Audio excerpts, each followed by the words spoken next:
Doctor బాబు, మీ దగ్గరికి రాగానే నా గుండె గట్టిగా కొట్టేసుకుంటుంది.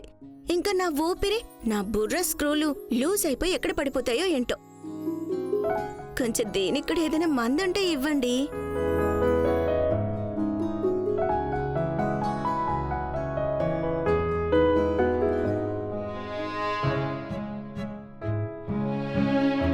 బేబీ ఏమంటుందో తెలుసా?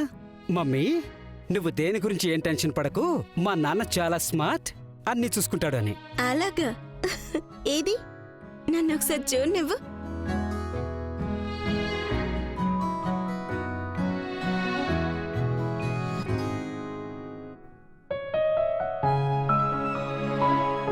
నీకెవ్వరి దిష్టి తగలకూడదు. నువ్వు డాక్టర్ లాగా బాగా యాక్టింగ్ చేసావులే. పైగా ఇంగ్లీష్ ఎంత బాగా మాట్లాడావు. ఎక్కడ నేర్చుకున్నావు? అరే నా బంగారం, ఎక్కువ సంపాదించాలంటే ఎక్కువ కష్టపడాలి కదా. ఏది మరి, డబ్బులు చూపించు.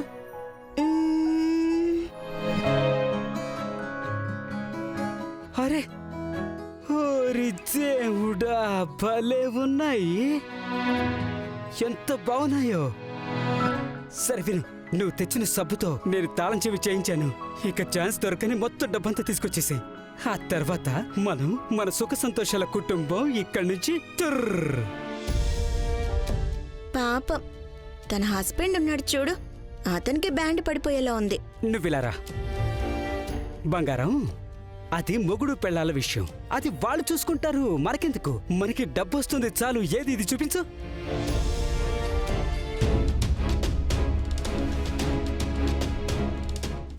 ధ్రువ్, ఏమైంది? నువ్వు సెకండ్ షిఫ్ట్ కి వెళ్ళలేదేంటి? లేదు నది, అది పొద్దున్న ఏదైతే జరిగిందో దాని గురించి ఆలోచిస్తున్నాను. పని గురించి కాదు కదా, నాకు ఇంకేమీ చేయాలనిపించట్లేదు. కానీ ధ్రువ్, అసలేం కాలేదు కదా. ఉన్నతి, కానీ ఏమైనా జరిగి ఉండొచ్చు కదా. నేను ఎంత భయపడిపోయినా తెలుసా? నువ్వు ఇక్కడ కూర్చో. ఉన్నతి, మన బేబీ ఇంట్లో కేవలం మన జనరేషన్కి మొదటి బిడ్డ మాత్రమే కాదు, తనే ఆ వంతన, మన ఇద్దరిని ఒకటిగా కలిపిన బంధం. నీకు గుర్తుందా ఉన్నతి, మనం విడిపోతున్నప్పుడు కూడా ఈ బిడ్డే మనల్ని మళ్ళీ దగ్గర చేసింది. అందుకే ఈ బిడ్డ మనకి చాలా చాలా అమూల్యం. మన ఈ బిడ్డని చాలా చాలా జాగ్రత్తగా చూసుకోవాలి ఉన్నతి. ధ్రువ్, నేను ఇక మీదట చాలా జాగ్రత్తగా ఉంటాను. డోంట్ వరీ, నేను మన బిడ్డకి ఏం కానివ్వను. ప్రామిస్? ప్రామిస్ ధ్రువ్.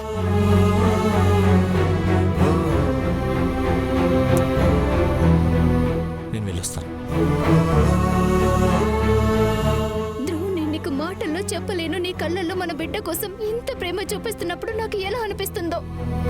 కానీ నేనేం చెయ్యను, నా పరిస్థితి అలాంటిది.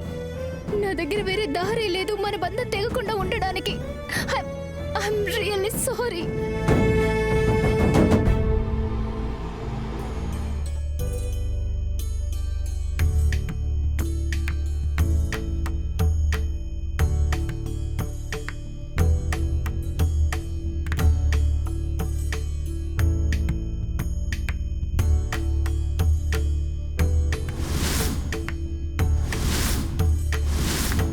బిజీగా ఉన్నావా?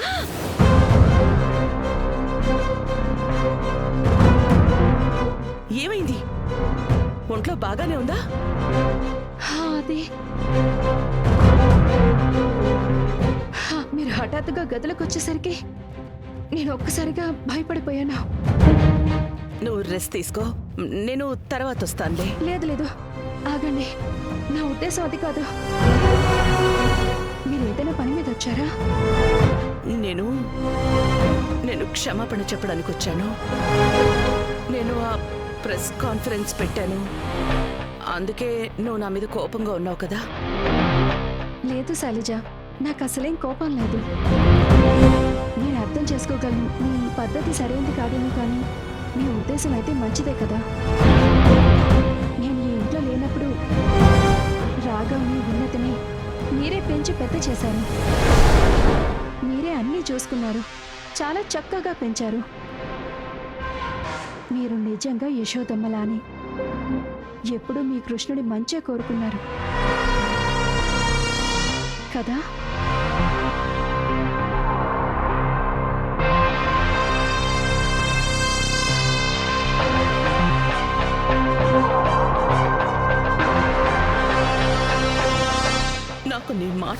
నాకు చాలా హాయిగా అనిపిస్తోంది. చూడు, నేను చేసిన తప్పు ఏదో చేసేసాను, కానీ దీన్ని సరిదిద్దుకోవడానికి ఒక పరిష్కారం వెతికాను. కానీ ఈసారి నేను ఒక్కదాన్నే ఏ నిర్ణయం తీసుకోను. అందుకే నేను నీ సలహా తీసుకుందామని వచ్చాను. ఏం పరిష్కారం? కూర్చో, చెప్తాను.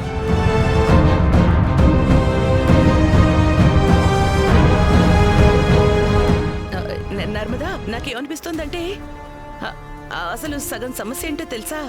జనాలకి విషయం పూర్తిగా అస్సలు తెలియకపోవడం. అంటే ఎవరికి తెలియదు కదా, రాఘవ ఇంకా రోహిత్ ఇద్దరు నీ కొడుకులే అని. ఒకవేళ ఈ విషయం గనక అందరికీ తెలిసిందనుకో, అప్పుడు జనాలు ఇలా వదంతులు అల్లేస్తున్నారు చూడు, అవన్నీ ఆగిపోతాయి. తెలుసా నర్మదా, కొన్ని రోజుల్లో మదర్స్ డే వస్తోంది. నాకు తెలిసి ఇంతకంటే మంచి అవకాశం దొరకదనిపిస్తుంది రాఘవని రోహిత్ ఒకే గడపలోకి తీసుకురావడానికి. ఏమంటావ్?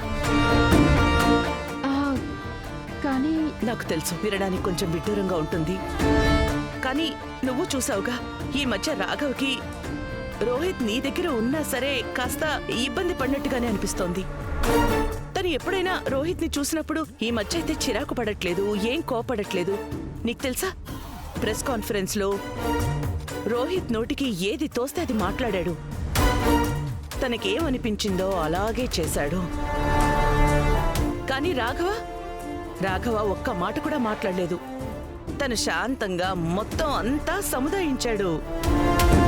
తను సరిగ్గా ఇలాగే ప్రవర్తిస్తున్నాడు. ఇక పెద్దన్నయ్య తన తమ్ముడి విషయంలో ఎలా ప్రవర్తిస్తాడో అచ్చో అలాగే. ఇవన్నీ చూసిన తర్వాతే నాకు ఐడియా వచ్చింది. అప్పుడే అనిపించింది, మనం గనక ఇలా చేసామనుకో, అప్పుడు రాఘవ ఇంకా మన రేఖ, మనం వాళ్ళిద్దరికీ సహాయం చేయగలుగుతాం. అయినా ఇది నా ఐడియా అనుకో, కానీ నువ్వు కూడా ఒకసారి ఆలోచించు, తర్వాత నాతో చెప్పు, సరేనా? Thank you.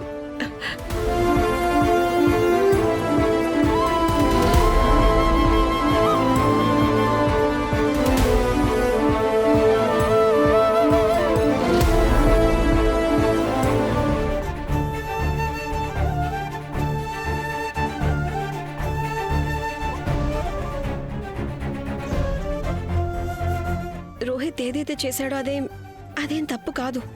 ఈ విషయంలో నేను అతని వైపే ఉంటాను.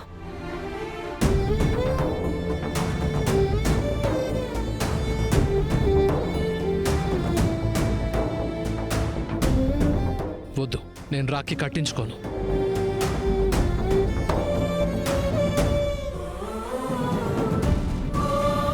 అయినా వాళ్ళిద్దరి స్నేహం ఎంత బలమైంది, పవిత్రమైంది అయితే మరి రాఖీ కట్టించుకోవడానికి ఇబ్బంది ఏముంది?